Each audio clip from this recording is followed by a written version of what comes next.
Hello friends, कैसे हो आप सभी का वेलकम इस सेशन के अंदर। और आज अपन डिस्कस करने वाले हैं वो है कैलकुलस ऑफ वेरिएशन, यानी जो अपना हर यूनिवर्सिटी के अंदर अलग अलग टाइप से ये अपना टॉपिक रहता है। तो ये जैसे कि राजस्थान के अंदर बहुत सारी यूनिवर्सिटी है जिसके अंदर ये कि अपना फोर्थ एग्ज़ाम रहता है, किसी के अंदर थर्ड एग्ज़ाम रहता है, अलग अलग सिस्टम रहते हैं। किसी के अंदर ये सब्जेक्ट है वो एमएससी के अंदर पढ़ते हैं, कहीं पे ये बीएससी के अंदर पढ़ते हैं। तो अलग अलग तरीके से ये टॉपिक पढ़ा जाता है, उसका कोई दिक्कत नहीं है। आप इस टॉपिक को कवर कीजिए, कैलकुलेशन ऑफ वेरिएशन, जिसको अपन आज पढ़ने जा रहे हैं। ठीक है, तो इस टॉपिक को अपन कवर करते हैं आज और पूरा जानते हैं इसके बारे में। ठीक है, चलिए। तो देखिए, सबसे पहले तो मैं आपको बता देता हूँ कैलकुलस ऑफ वेरिएशन पढ़ने से पहले अगर आपने अभी तक रिंग थ्योरी हो, चाहे ग्रुप थ्योरी हो, चाहे आपका और जो भी पार्ट आपके अगर न्यूमेरिकल मेथड हो, अगर ये सारे के सारे टॉपिक अपने आप में अभी तक कवर नहीं किए हैं तो उसकी प्लेलिस्ट मैंने ऑलरेडी बना रखी है और वो प्लेलिस्ट आपको मिल जाएगी, जाके आप चेक कर लीजिए। एक एक टॉपिक मैंने कवर कर रखे हैं। और आपका कोई भी डाउट है, अगर आपका कोई भी डाउट है तो आप अपना टेलीग्राम चैनल है वो ज्वाइन कर लीजिए, टेलीग्राम चैनल ज्वाइन कर लीजिए। और उसके साथ ही अपना टेलीग्राम चैटिंग ग्रुप भी है वो भी, यानी जो टेलीग्राम ग्रुप है वो भी ज्वाइन है। तो उन दोनों को एक साथ आप ज्वाइन कर लीजिए। टेलीग्राम चैनल के अंदर आपको इन्फॉर्मेशन मिलती रहेगी और टेलीग्राम ग्रुप के अंदर अगर आपका कोई डाउट है तो आप वहाँ पे शेयर कर सकते हो। जो भी आपका डाउट है तो आपको वहाँ पे सॉल्यूशन मिलने की पूरी पूरी संभावना रहेगी। ओके, चलिए अब ज़्यादा टाइम वेस्ट नहीं करेंगे और सीधा अपन टॉपिक पे आते हैं और इसको कवर करते हैं। जितना आज किया जाता है उतना आज कवर करते हैं अपन फर्स्ट सेशन के अंदर। ठीक है, सबसे पहले बात आती है उसके अंदर फंक्शनल्स, एक टॉपिक आता है। फंक्शनल्स क्या होता है ना, तो कैलकुलस ऑफ वेरिएशन के अंदर पढ़ते हैं अपन फंक्शनल्स। एक तो फंक्शन होता ही है, एक फंक्शनल्स क्या होता है, फंक्शनल्स है ना।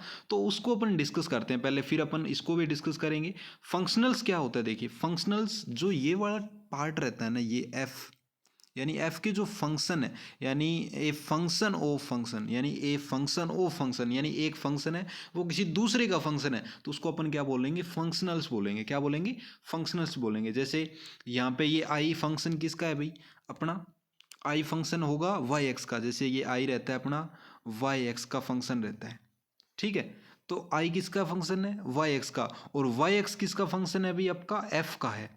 ये वाला जो एफ है ना, इस एफ का फंक्शन है। तो यहाँ पे जो ये एफ है ना वो क्या कहलाएगा, आपका फंक्शनल कहलाएगा। क्या कहलाएगा, फंक्शनल्स। क्या कहलाएगा, फंक्शनल्स कहलाएगा। ठीक है ना, ये बात आपको समझ में आ गई होगी। वो क्या कहलाएगा, फंक्शनल्स कहलाएगा। और इसको अपन क्या बोलते हैं, इस पूरे सिस्टम को अपन क्या बोलते हैं, इसको इसको बोलते हैं टू बी एन एक्सट्रीम।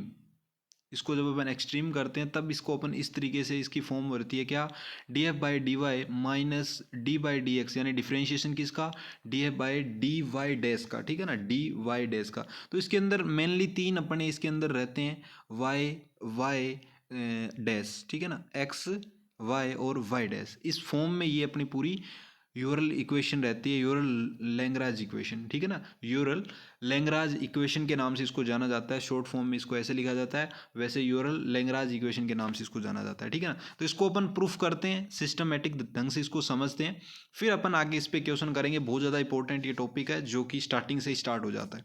चलिए, सबसे पहले प्रूफ की बात आती है तो इसको अपन डिस्कस कर लेते हैं। Let y is y x be an a curve joining the point a x1 y1 and b x2 y2 which make I in the extreme. इस पॉइंट को क्या बोला जाता है, एक्सट्रीम पॉइंट बोला जाता है। ठीक है ना, we assume that extremizing curve admits continuous first order derivatives and differential twice. ठीक है, डिफरेंशिएशन कितनी, दो दो बार, ट्वाइस। ठीक है ना, differentiation. Let y is equal to y dash x plus में एक्स फैलन एन x be a neighbouring curve रहेगी, उसके पास की कवर रहेगी। ठीक है ना, करव रहेगी। तो इसी तरीके से उनका जो सम रहेगा ना वो कहीं ना कहीं इक्वल आएगा। ठीक है, जिस तरीके से यहाँ पे दे रखा है x1 और यहाँ पे x2, एफ एक्स और वाई एक्स प्लस में एप्सिलॉन एन एक्स। ठीक है ना, और यहाँ से वाई डैश एक्स प्लस में एप्सिलॉन एन डैश एक्स। तो ये इस तरीके से अपना अलग अलग रहेगा। तो दिस बीन, ये अपना जो फंक्शन रहेगा, जो इसकी मैक्सिमम वैल्यू रहेगी वो अपनी यहाँ पे रहने वाली है। अलग अलग इसको अलग अलग कर दिया, देखो डी एफ बाई एक्स के रिस्पेक्ट में इसको अलग अलग कर दिया, जस्ट अलग अलग किया और कुछ नहीं किया, ठीक है ना। तो इस तरीके से इसको अलग अलग कर दिया, जो कि अपन ने बहुत बार पहले इसको कर रखा है अपन ने, ठीक है ना। तो यहाँ से अपन वैल्यू पुट करके देखेंगे तो कौन कौन सी जो वैल्यू अपनी पुट करनी है वो वैल्यू यहाँ पे अपन पुट कर देंगे। तो यहाँ पे जो है x does not depends on epsilon के ऊपर डिपेंड नहीं कर रहा है, ठीक है ना। तो यहाँ से जो अपनी मेन अपनी ये प्रूफ है ना, ये करना बहुत ज़्यादा ज़रूरी है। तो ये प्रूफ आपको यहाँ से समझ में आया होगा पूरा का पूरा, ठीक है। तो यहाँ तक आपको समझ में आ गया होगा कैसे हुआ है, ठीक है। तो यहाँ तक आपको समझ में आ गया होगा। यहाँ पे वैल्यू एक्स, ये वैल्यू अपन ने बस इनको अलग अलग करके लिखा है, और यहाँ से अपन ने वैल्यू पुट कर दी जो कि आपकी यहाँ पे थी। कौन सी वैल्यू थी भी यहाँ पे, अपनी ये वाली वैल्यू थी ना, ये वाली। तो ये सारी की सारी वैल्यू यहाँ पे अब पुट की गई है, ठीक है ना, जो कि अपने पास है। तो यहाँ पे वैल्यू पुट कर दी, एप्सिलॉन की जगह 0 पुट कर दिया, और बाकी एन एक्स और एन एक्स डैश, ठीक है ना, ये वैल्यू अपने यहाँ पे पुट कर दी, ठीक है ना। तो वो तो अपन यहाँ से निकाल सकते हैं, कोई दिक्कत वाली बात नहीं है। वैल्यू यहाँ पे पुट किया, जस्ट वैल्यू पुट करने के बाद अपन को क्या करना है आगे। अब अपन को क्या करना है देखिए, x1 से x डैश, x1 से x dash del f x y dash n x plus में, ये सेम टू सेम वही प्रोसेस है। अब इनको जो है इंटीग्रेशन अपन कर रहे हैं, अलग अलग कर दिया, दोनों को इंटीग्रेशन इनका अलग अलग कर दिया। जब इंटीग्रेशन अलग अलग कर देंगे तो एन एक्स डी एक्स आ जाएगा। अब इसका जब अपन क्या कर रहे हैं, यहाँ से इसको निकाल रहे हैं बाहर, ठीक है, इसको क्या कर रहे हैं, बाहर निकाल रहे हैं। तो भाई इसको जब अपन बाहर निकालेंगे तो क्या आएगा, जस्ट यही आएगा अपना, और माइनस का क्या आ जाएगा, x1 से x2 D by d x, ये अपना एज टीज आ जाएगा, ठीक है ना। तो ये आपको समझ में आ गया होगा एन एक्स डी एक्स कैसे किया है।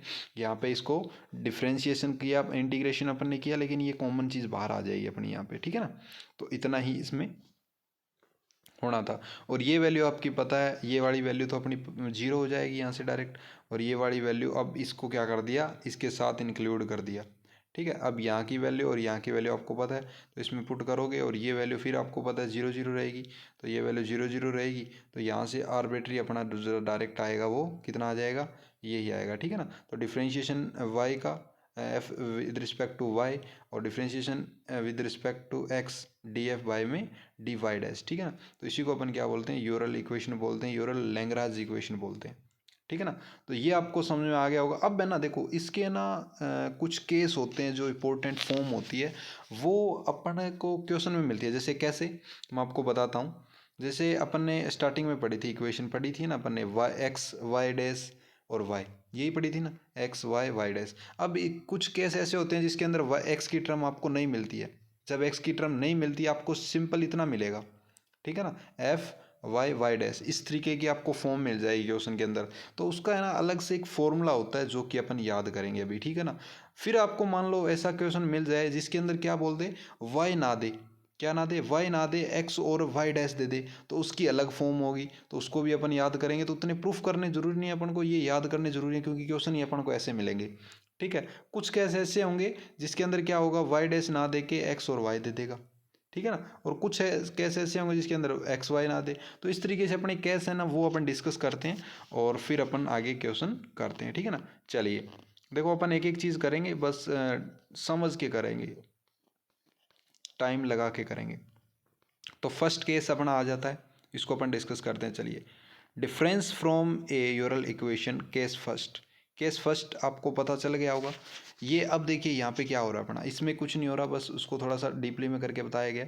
अब यहाँ पे क्या फंक्शन आपके क्या है, एक्स है, वाई है और वाई डैश है, देयरफॉर वी है। अपने पास क्या मिलता है अभी, जब अपने पास एक्स और वाई डैश हो, तब अपना क्या मिलता है, differentiation with respect to x, ठीक है। और ये डी एक्स कर दिया, यहाँ पे बस इनको क्या कर दिया, थोड़ा थोड़ा अलग अलग किया, ठीक है ना। तो ये विद रिस्पेक्ट टू एक्स की हो रहा है, और ये विद रिस्पेक्ट टू वाई की हो रहा है, ये विद रिस्पेक्ट टू, ये एक्स की हो रहा है, यहाँ पे वाई है और यहाँ पे वाई डैश है, ठीक है ना। तो इस तरीके से ये इनको क्या कर दिया अपन ने, अलग अलग कर दिया, ठीक है, अलग अलग कर दिया, यही होता है। और ये इसको अपन क्या लिख सकते हैं अभी, इसका ये तो अपना 1 हो गया डायरेक्ट, तो D f by d x, और ये इसको अपन ऐसे ही लिखते हैं।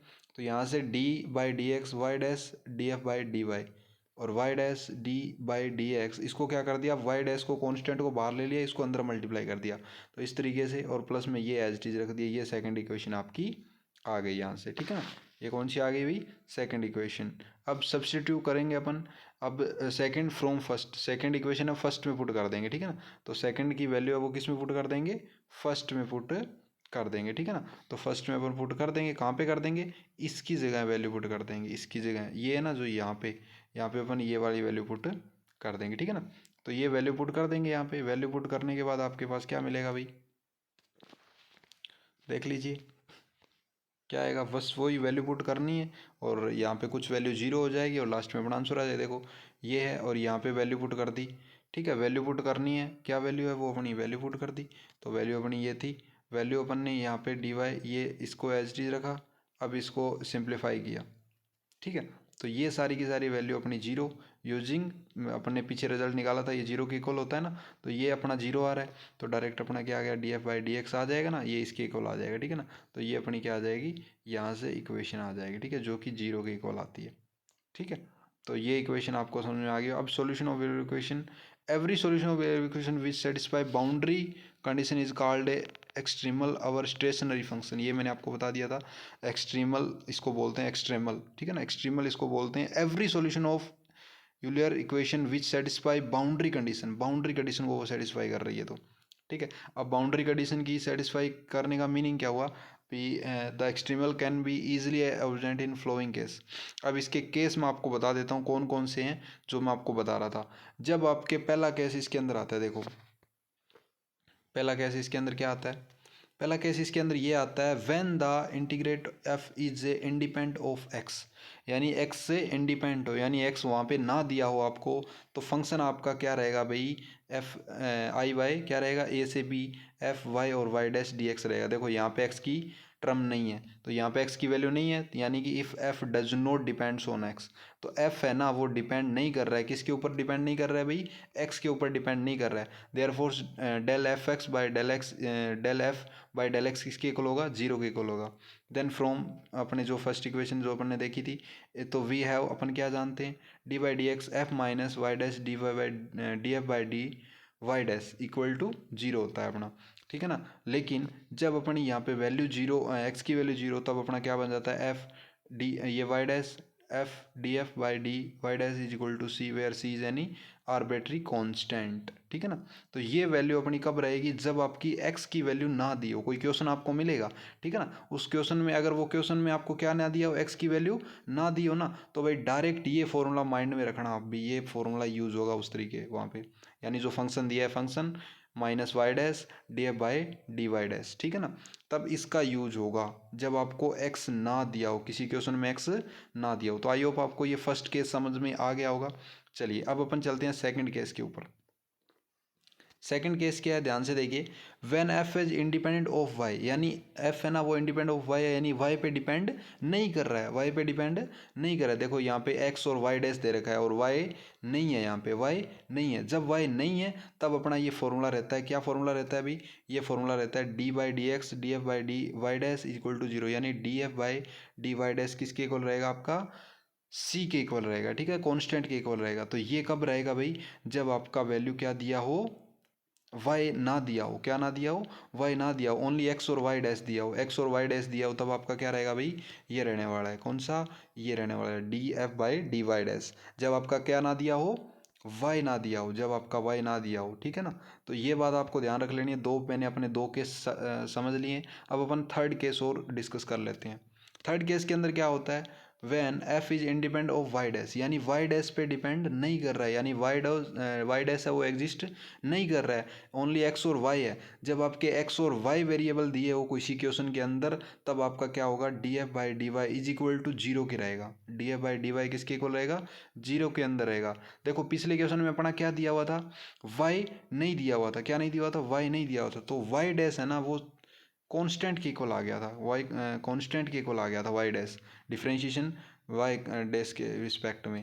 अब वाई के रिस्पेक्ट में है ना वो जीरो के इक्वल आएगा, ठीक है, जब आपको वाई डैश ना दिया हो तब, ठीक है। दोनों कैसे आपको ध्यान रख लेने हैं। अब अपन क्वेश्चन आपको मैं दिखाता हूँ, देखो फर्स्ट क्वेश्चन इसी पे ही है। आपको दे रखा है वी वाई एक्स जीरो से one 12 x y d x belong y zero is equal to zero, ठीक है ना।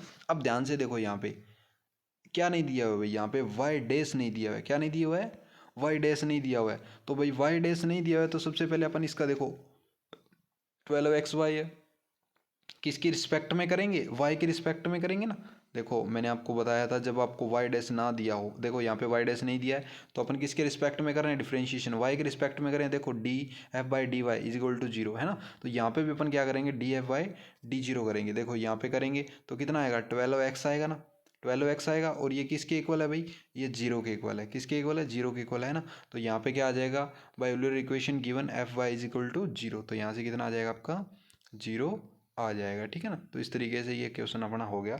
इसी तरीके से पीछे वाला भी क्वेश्चन था, ठीक है ना, आप कर लोगे, कोई दिक्कत वाली बात नहीं है। ठीक है, तो इस तरीके से आप कर सकते हो। जैसे अब अपन डिस्कस करते हैं फोर्थ में क्या है, when f is independence of x and y both, यानी ना तो आपको x दिया हो ना ही आपको y दिया हो, ओनली क्या दिया हो आपको, ओनली आपको y डैश दिया हो, ये दोनों ही ना दिए हो, तब क्या होगा भाई।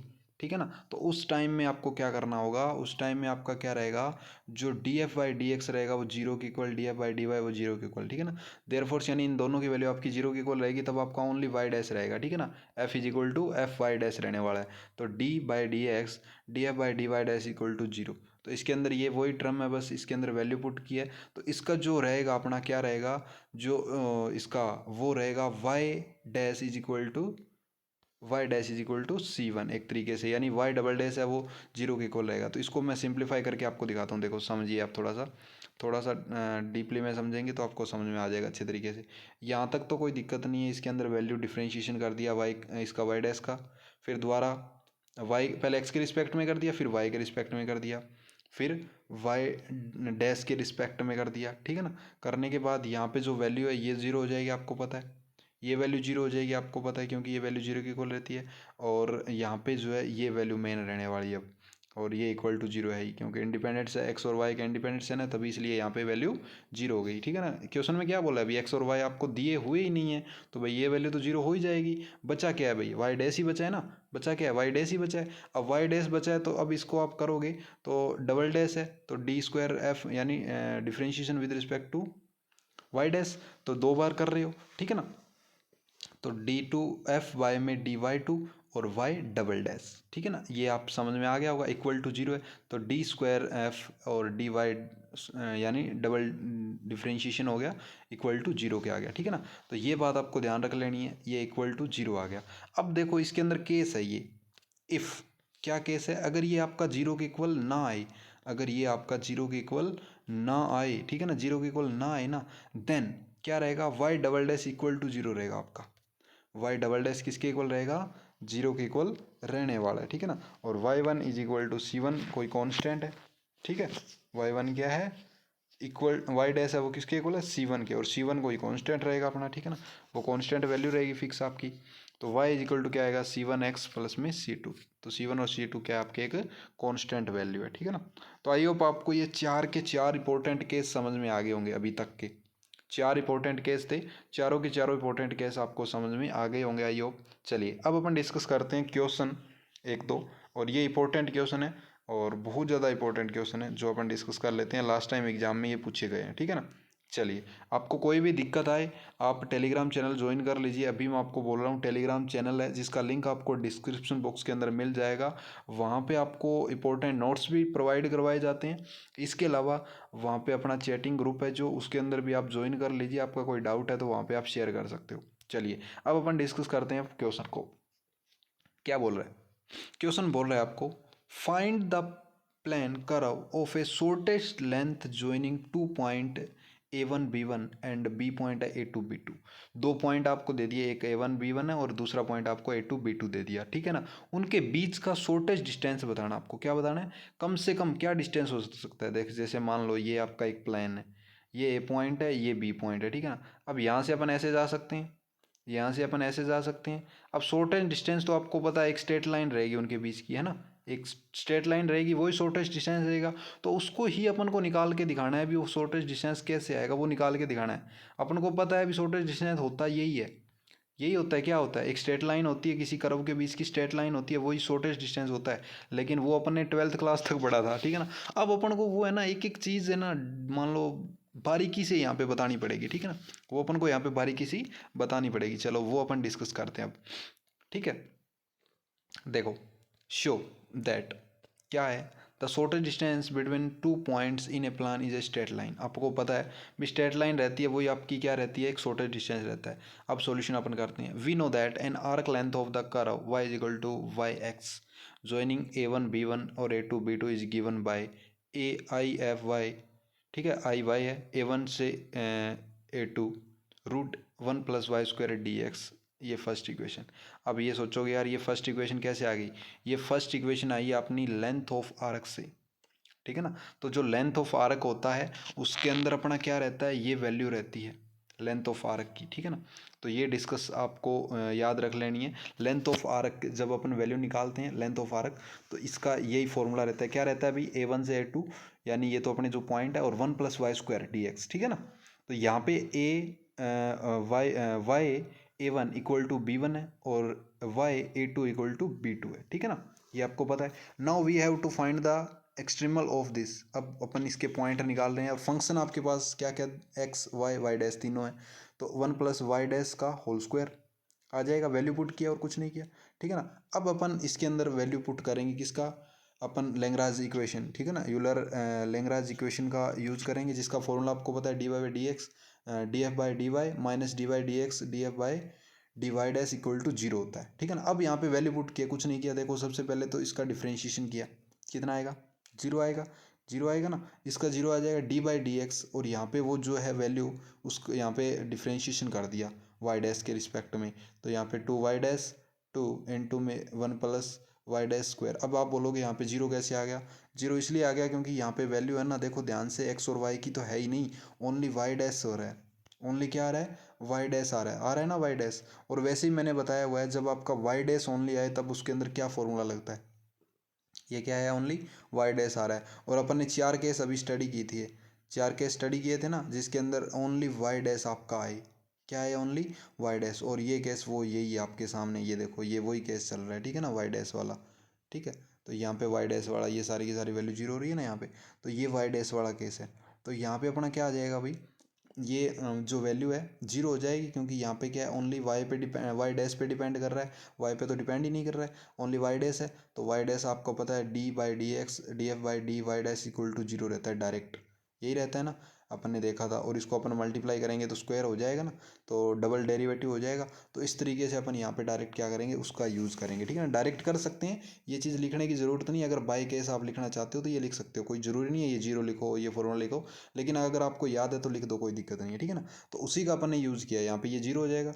ये फिर इसका डिफ्रेंशिएशन किया अपन ने किसका, रूट 1 प्लस में वाई डैश स्क्वायर का किया अपन ने। ठीक है ना, तो इसका करोगे रूट रहोगे पहले, तो रूट का क्या होता है अभी, 1/2 होता है, 1/2 रूट एक्स, यानी जो एक्स में कितनी वैल्यू है, 1 प्लस वाई डैश स्क्वायर है, वो यहाँ पे लिख दी। और फिर अपन वाई डैश स्क्वायर का करेंगे तो इसका 2 आगे आ जाएगा, यानी 2 वाई डैश आ जाएगा। अरे आ जाएगा ना, ये बात तो आपको समझ में आ गई होगी, वाई डैश आगे आ जाएगा इक्वल टू जीरो है ही। अब यहाँ पे माइनस का साइन है, डी बाई डी एक्स, और ये वाई डैश, देखो यहाँ पे ये 2 से 2 भाई साहब कट जाएंगे, और 1 प्लस वाई डैश का स्क्वायर हो जाएगा इक्वल टू जीरो के आ जाएगा। ठीक है ना, अब देखो यहाँ से ये वैल्यू, यहाँ पे ये माइनस है तो ये प्लस हो जाएगी, आपको पता है इस तरफ लेके आएंगे तो ये प्लस हो जाएगी, कोई दिक्कत वाली बात नहीं। ठीक है ना, अब यहाँ पे आप ध्यान से देखो, अब इसका अपन इंटीग्रेशन करेंगे, इंटीग्रेट करेंगे विद रिस्पेक्ट टू एक्स के रिस्पेक्ट में, अपन इसका क्या करते हैं, इंटीग्रेट कर देंगे। तो जब इसके इंटीग्रेट करेंगे तो क्या आएगा, y dash root 1 plus y dash का स्क्वायर। ठीक है, और इसकी वैल्यू कितनी हो जाएगी आपकी, एक कांस्टेंट वैल्यू आएगी सी। क्या आएगा, एक कांस्टेंट वैल्यू आएगी, वो आएगी सी। कांस्टेंट वैल्यू क्या आएगी भाई, सी आएगी, सी आएगी। अब अपन क्या कर रहे हैं इसके अंदर, अब इसके अंदर कुछ नहीं कर रहे हैं, अपन मल्टीप्लाई कर रहे हैं। इस पूरे का अपन ने क्या कर दिया, स्क्वायर कर दिया। क्या कर दिया, स्क्वायर कर दिया। देखो इसका पूरे का स्क्वायर करोगे, ध्यान से देखो, तो स्क्वायर करोगे तो भाई क्या हो जाएगा, ये भी आपका वाई स्क्वायर में कन्वर्ट हो जाएगा, और इसका रूट हट जाएगा। रूट हटने के बाद है ना, इसके साथ मल्टीप्लाई कर दी सी स्क्वायर के साथ, क्योंकि इसका भी स्क्वायर होगा ना, तो यहाँ पे सी स्क्वायर आ गया और 1 प्लस वाई डैश स्क्वायर आ गया। ठीक है, अब यहाँ पे वाई स्क्वायर है, इसको अंदर मल्टीप्लाई कर दी सी स्क्वायर वाई डैश स्क्वायर आ जाएगा। ठीक है ना, अब ध्यान से देखिए, कुछ नहीं किया। अब अपन ने क्या किया, इसमें से वाई डैश स्क्वायर आ गया यहाँ से, अब इसमें सी स्क्वायर, और यहाँ पे क्या है, सी स्क्वायर बाई वाई स्क्वायर है ना। तो यहाँ से अपन एक काम कर सकते हैं, इसके अंदर देखो ध्यान से, क्या कर सकते हैं, 1 माइनस सी स्क्वायर, यहाँ पे जो वैल्यू है वो पुट कर दी। ठीक है ना, तो यहाँ से अपन वो काम कर सकते हैं। तो यहाँ से आप अगर सी स्क्वायर कॉमन लेना चाहते हो तो सी स्क्वायर कॉमन ले लोगे, तो सी स्क्वायर कॉमन ले लोगे तो क्या बचेगा अभी, 1 प्लस में वाई स्क्वायर बचेगा, 1 प्लस में वाई स्क्वायर बचेगा ना। और 1 + y² आपका क्या था, आपको पता होगा, देखो ध्यान से, c था ना। तो इस तरीके से 1/√, ठीक है ना, 1/√, के अंदर, ठीक है ना। तो ये c के इक्वल था, तो वो वैल्यू यहाँ पे पुट की गई है, ठीक है ना। तो यहाँ से आप y' आ गया, आपका क्या आ गया अभी, c², और 1 - c² आ गया, ठीक है। कर सकते हो, कोई दिक्कत नहीं है, अरे कर सकते हो ना। ये तो आपको समझ में आ गया होगा, इस y² को इधर लेके आए हैं बस, और कुछ नहीं किया ज़्यादा, ठीक है ना। तो देखो मैं आपको एक बार और समझा देता हूँ, अगर आपको समझ में नहीं आया, ये y² है, ये c², y² है ना। अब आपने क्या किया यहाँ पे, इस को इधर लेके आए, इधर लेके आएगी तो ये माइनस का हो जाएगा, माइनस का c², y² हो जाएगा। फिर इन दोनों में से y² कॉमन ले लोगे, अब y² कॉमन लोगे तो 1 - c² बच जाएगा, और इज इक्वल टू क्या है, ये c² है ये ऑलरेडी, है ना, c² ऑलरेडी। अब y² की वैल्यू निकालनी है तो 1 - c² को आप डिवाइड में लेके आओगे, तो जस्ट यही यहाँ पे यूज किया गया, ठीक है ना, इसको यहाँ पे कन्वर्ट किया गया। अब y की वैल्यू निकालोगे तो भाई रूट लग जाएगा, इसके ऊपर रूट लगाओगे तो भाई स्क्वायर हट जाएगा, और इसके ऊपर लगाओगे तो रूट आ जाएगा ना। तो यहाँ से dy है वो किसके इक्वल आ गया आपका, एक तरीके से k, यानी dx बिलोंग कर रहा है k से, और k की वैल्यू कांस्टेंट जो k अपन ने माना है वो क्या है, c/√1 - c², ठीक है। तो y की वैल्यू आपकी क्या आ जाएगी, kx प्लस में k1, क्या आ जाएगी, y की वैल्यू kx प्लस में k1, ठीक है ना। तो वेयर के कॉन्स्टेंट k एंड k1, अब यहाँ पे k और k1 क्या है, determine the boundary condition as a follow, ठीक है ना। तो वो बाउंड्री कंडीशन आपको बता रहे हैं, बाउंड्री दोनों की, ठीक है ना। तो यहाँ पे जो डायरेक्ट आप a1 b1 ये हो जाएगा ka1 plus k is equal to b1, ka2 k1 equal to b2, ठीक है ना। ये थर्ड और फोर्थ दोनों इक्वेशन आ जाएगी, और इन दोनों इक्वेशनों को अपन सोल्व करके यहाँ से स्लोप वाला जो है वो फॉर्मूला निकाल सकते हैं स्ट्रेट लाइन का, ठीक है ना, डायरेक्ट। तो अभी इन दोनों इक्वेशनों को सोल्व करना है, यहाँ से कर सकते हो, यहाँ से आप k की वैल्यू निकाल सकते हो, यहाँ से भी आप k की वैल्यू निकाल सकते हो डायरेक्ट। कैसे निकाल सकते हो, इस k1 को इधर लेके आओ, इस k1 को इधर लेके आओ, और डिवाइड में a1 लेके आ जाओ, डिवाइड में a2 लेके आ जाओ, बस यही किया गया है, यहाँ पे ध्यान से देख लो, ठीक है ना। यहाँ से k की वैल्यू निकाल दी, और यहाँ पे k1 की वैल्यू निकाल दी, ठीक है ना। वैल्यू निकालने के बाद अपने वैल्यू पुट कर दी, y इज इक्वल टू जो वैल्यू है ना अपना kx प्लस में k1, यही थी ना अपना फॉर्मूला। तो ये फॉर्मूला था, ये वैल्यू अपन ने यहाँ पे पुट कर दी, इस k की जगह वैल्यू पुट कर दी, यहाँ पे k था अपना, और यहाँ पे k1 था, और ये k और k1 ये वैल्यू आप थर्ड और फोर्थ इक्वेशन से निकाल सकते हो। तो ये अपना क्या आ जाएगा, which is the equation of straight line की आपकी ये इक्वेशन आ जाएगी, ठीक है ना। तो ये अपनी स्ट्रेट लाइन की इक्वेशन आ जाएगी। तो कर सकते हो, कोई दिक्कत वाली बात नहीं है, अच्छे तरीके से नॉर्मल क्वेश्चन है, थोड़ा सा माइंड लगा के करोगे तो आराम से क्वेश्चन हो जाएगा, ठीक है। चलिए अब हम पढ़ते हैं, find the extreme of the function, question करना है, ये भी सेम क्वेश्चन है। अब इसके अंदर देखिए आपके पास क्या गिवन नहीं है, इसके अंदर आपके पास गिवन ये नहीं है, क्या वाई डैश गिवन नहीं है, वाई डैश आपका इसमें गिवन नहीं है, वाई डैश आपका नहीं दिया, लेकिन दिया क्या क्या है, दिया ये है y1, अगर आप पुट करोगे 1 पुट करोगे तो आपकी वैल्यू जीरो आनी चाहिए, क्या आनी चाहिए, पूरी वैल्यू जीरो आनी चाहिए। अगर आप 2 पुट करोगे, यहाँ पे 2 पुट करोगे तो पूरी वैल्यू 1 आनी चाहिए। क्या ये पॉसिबल है, ये आपको पुट करके पॉसिबल है या नहीं है वो बताना है, ठीक है। सबसे पहले देखो वाई डैश तो दिया हुआ नहीं है, अब वाई डैश नहीं दिया हुआ है तो मैंने आपको क्या फॉर्मूला बताया था, जब आपको वाई डैश ना दिया हो तब आपका कौन सा फॉर्मूला लगता है भाई, तब आपका ये वाला फॉर्मूला लगता है। ये तो अपना टोटल रहता है, लेकिन ये वैल्यू आपकी जीरो रह जाती है, कब रह जाती है, जब आपका क्या ना दिया हो, वाई ना दिया हो, तब ये वैल्यू तो जीरो रह जाती है। वैल्यू बची कौन सी आपकी, ये वाली बची, वो इक्वल टू जीरो, ठीक है ना, यही वैल्यू रहती है। तो यहाँ से अपन को इसके अंदर वैल्यू पुट करनी है, डिफ्रेंशिएशन करना है, आंसर निकाल सकते हो सिंपल तरीके से। तो यहाँ पे इसको इंटीग्रेट करोगे, ये आंसर सेम वही जो अपने पीछे किया है, सेम पड़ा है, वही इंटीग्रेशन कर दिया, ठीक है ना। तो इस तरीके से ये क्वेश्चन भी आप कर सकते हो, कोई बड़ी बात नहीं है, ठीक है ना। और स्क्वायरिंग करके बोथ साइड, और इसका आंसर आप निकाल सकते हो, ठीक है ना। तो ये क्वेश्चन आप कर सकते हो, कोई दिक्कत वाली बात नहीं है। आप स्क्रीनशॉट ले लीजिए अच्छे तरीके से, और इस क्वेश्चन को आपको कर लेना है, ठीक है ना। ओके दोस्तों, ये क्वेश्चन आप कर सकते हो अच्छे तरीके से। तो अब आज अपन ने नॉर्मल बेसिक कॉन्सेप्ट क्लियर कर लिए, अब अपन डिस्कस करेंगे नेक्स्ट सेशन के अंदर इम्पोर्टेंट टॉपिक कवर करेंगे। तो अगर आपका कोई डाउट है इन टॉपिक के अंदर तो आप मेरे से डिस्कस कर सकते हो, ठीक है। इस क्वेश्चन को आपको ज़रूर करना है, जिसका आप स्क्रीनशॉट ले लीजिए, और पीडीएफ चाहिए तो भाई टेलीग्राम चैनल ज्वाइन कर लीजिए। अब अपन सेकंड सेशन के अंदर डिस्कस करेंगे नेक्स्ट टॉपिक जल्द से जल्द। और इस वीडियो के अंदर जो मैंने बेसिक चीज़ें बताई है, जो फॉर्मूले 4 मैंने बताए थे, वो ज़रूर आप याद करना, क्योंकि उसके ऊपर क्वेश्चन आते हैं। और जो फॉर्मूले नहीं है, एक तरीके से ये केस हैं, ठीक है ना। केस स्टडी करनी है आपको भी। अगर आपको वाई दिया हुआ है, अगर आपको वाई डैश ना दिया हो, अगर आपको वाई ना दिया हो, कभी वाई डैश ना दिया हो, कभी एक्स वाई ये दोनों ही फंक्शन ना दिए हो, ठीक है ना, तो ये आपको डिस्कस कर लेने हैं। कभी एक्स ना दिए हो, तो ये चारों के चारों केस आपको डिस्कस कर लेने, अच्छे तरीके से समझ लेने, ठीक है ना। तो कल अपन नेक्स्ट वीडियो के अंदर आएंगे, उसके अंदर समझेंगे अच्छे तरीके से। और अगर आपका कोई भी डाउट है तो आप टेलीग्राम चैनल ज्वाइन करो, मेरे से डिस्कस कर सकते हो। प्लेलिस्ट मैंने अलग से आपके लिए बना रखी है, वो भी आप ज्वाइन करो, अच्छे तरीके से समझो। मिलते हैं अपन नेक्स्ट वीडियो में, तब तक के लिए bye bye, thank you for watching.